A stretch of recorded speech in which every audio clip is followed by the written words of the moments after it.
Gue di Wisma Atlet, lantai 17, tower 7. Nah, sorry baru bangun, jadi gue agak-agak lola. Nah, ini review soal Wisma Atlet, di mana beberapa waktu lalu ada semacam rumor ya bahwa Wisma Atlet itu kepenuhan. Nah, eh, karena kesempatannya ada, saya akhirnya memutuskan untuk eh, numpang sebentar di Wisma Atlet. Planning saya 3 hari, 3-4 hari lah, tergantung dari administrasi, untuk mereview apakah benar Wisma Atlet itu overwhelmed. Ini tower-tower yang ada di Wisma Atlet, walaupun lampu-lampunya nyala, tidak semuanya itu ada isi. Jadi sebenarnya kapasitas tampung relatif tinggi. Nah, gua ada di tower untuk orang-orang ODG, yaitu yang ada gejala ringan. Ada satu lagi tower yang baru dibuka dan itu masih kosong melompong, itu tower 5 kalau nggak salah. Itu khusus untuk orang-orang yang OTG tanpa gejala sama sekali, untuk isolasi. Nah, gue dilempar ke sini karena di awal itu gue bilang gue sempat demam. Ini contoh kamarnya. Seperti kita lihat, itu kosong. Ini juga kosong. Dan masih banyak lagi yang kosong sebenarnya. Lantai ini termasuk sepi. Mungkin sekitar ada 15 lah dengan ruang sebanyak ini.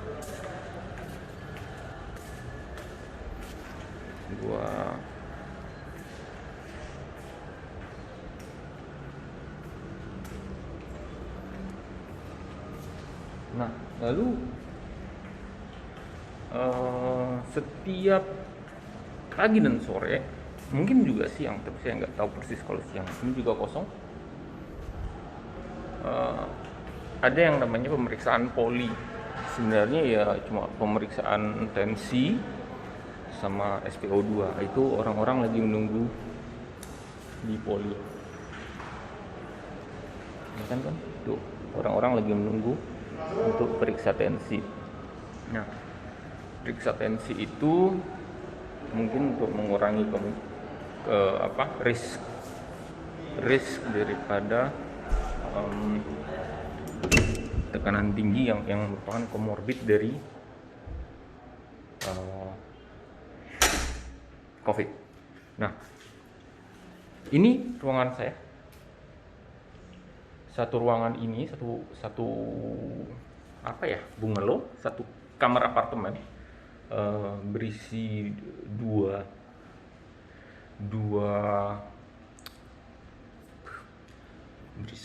orang, tapi ada 3 bed.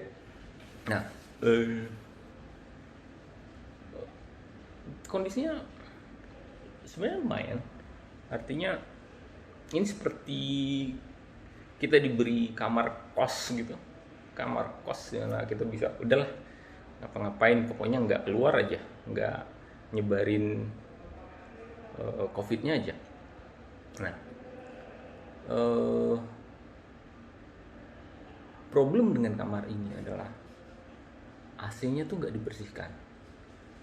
Padahal kita diisolasi untuk dipantau gejala respiratori kan.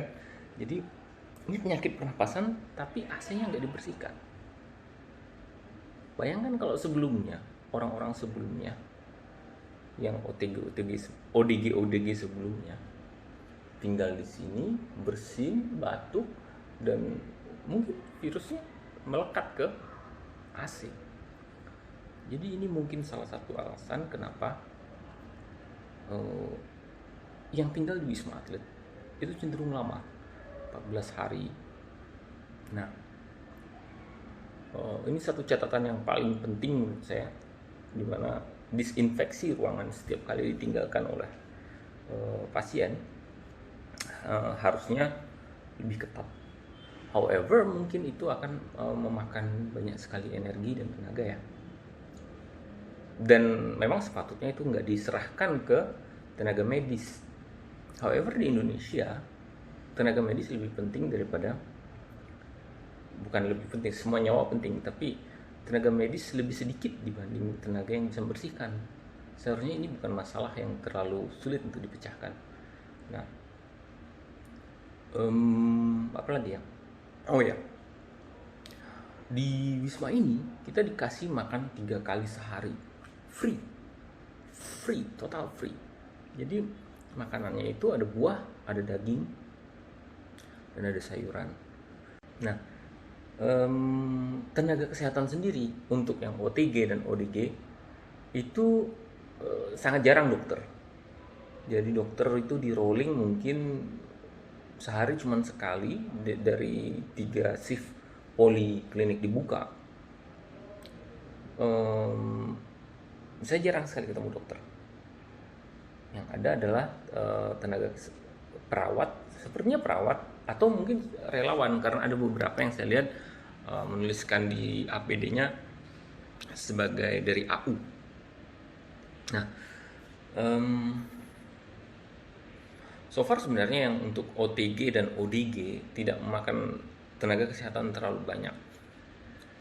Sepertinya saya memantau beberapa lantai dan praktis mereka ada di sekitar 3 kali dalam sehari. Ada yang standby mungkin 1 atau 2 just in case ada apa-apa di ruang perawat. Apalagi ya,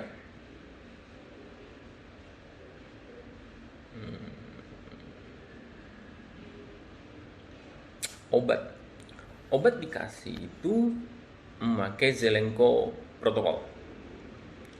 Zelenko protokol itu ya, Zelenko mode protokol yang dimodifikasi. Zelenko protokol itu sebenarnya ada 3 obatnya. 1 hidroksikloroquine, 2 azitromisin, 3 zinc. Nah, di sini zincnya tidak dikasih. Padahal zinc itulah yang berfungsi untuk mencegah replikasi virus. Hidroksikloroquine sendiri cuma untuk memaksa zinc itu masuk ke sel. True? Nah, di sini zincnya tidak dikasih. Kemudian di sini ditambahkan Tamiflu. Jadi azitromisin, klorokin, bukan hidroksikloroquine, lalu Tamiflu atau oseltamivir ya. Nah, problemnya Tamiflu itu enggak ada papernya menunjukkan bahwa Tamiflu itu enggak berefek pada COVID. Sedangkan kombinasi antara azitromisin sama hidrokloroquine meningkatkan kematian sampai berapa gitu, ada paper yang saya tunjukkan.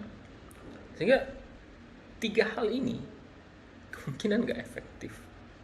Jadi orang-orang di sini sembuh hanya dengan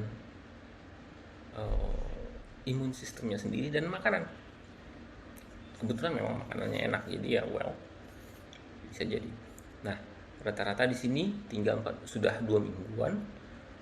Kemungkinan ada juga yang lebih. Tapi ada anak-anak muda yang beberapa kali swab nggak negatif, akhirnya minta pulang dan mereka diizinkan untuk pulang.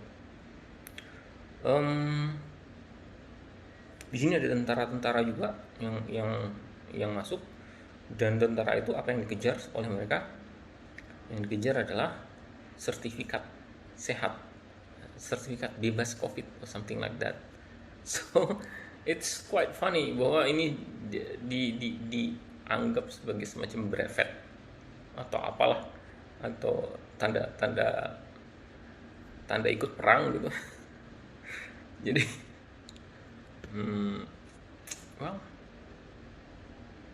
bagi yang swabnya nggak positif, nggak negatif, tidak akan mendapatkan surat itu ketika dirilis. Apalagi? Saya kira gitu aja. Nggak terlalu banyak yang bisa di review. Oh ya, ini ruang tamu dari pavilion saya. Kamarnya ada kamar yang lebih besar tapi saya agak kurang suka. Dan ini kamar yang diberikan ke saya. Very apa ya? Di kamarnya itu sendiri justru very restriktif dibanding di ruang tamu. Tapi ya nggak enak tidur di ruang tamu. Nah, ruang tamunya itu sendiri sebenarnya bisa di-convert menjadi ruang isolasi juga. Kamar yang besar dan kamar yang kecil itu totalnya ada 3 bed, tapi rata-rata diisi oleh 2 orang. Kecuali jika satu keluarga.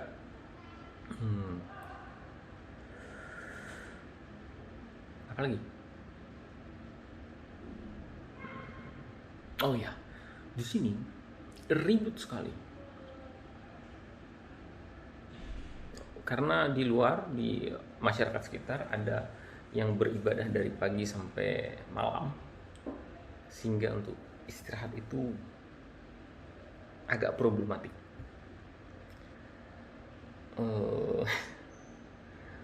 Mungkin karena salah positioning atau mungkin kurang pengedap suara, tujuan untuk beristirahat dan mengisolasi diri agak sedikit kurang tercapai. Tapi ya mungkin tergantung orangnya juga masing-masing. Ada yang dengan suara bagaimanapun tetap bisa tidur kan, gitu. Saya enggak. Saya 3 hari di sini nggak bisa tidur, totally nggak bisa tidur, walaupun nggak ngapa-ngapain, basically nggak ke dokter, nggak ngapain, nggak bisa tidur. Nah, oh ya, soal obat tadi, saya tes di hari pertama makan obat itu, walaupun nggak efektif, saya ingin tahu dampaknya ke orang. Untuk saya pribadi, obat tersebut malah menyebabkan diare dan mual, saya sempat muntah.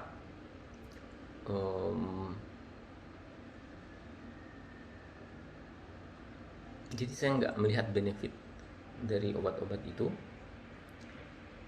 jika tanpa ekstra zinc. Ada researchnya di mana zinc menambah,